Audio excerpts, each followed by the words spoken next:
سترګې تور دې کړی له ما به پاته کې بوله له ما به پاته کې بوله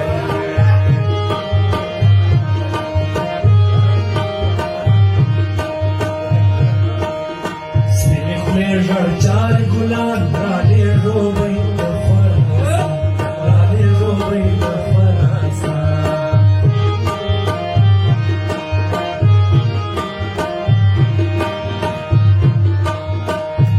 یا ارمان بمرسو کب گڑ په پښتانه سو کب گڑ په پښتانه سو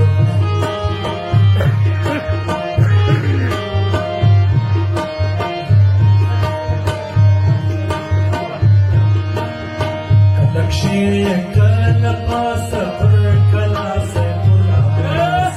پر کلا سے ګلاس خپل شاستونه میان له نور ځایونو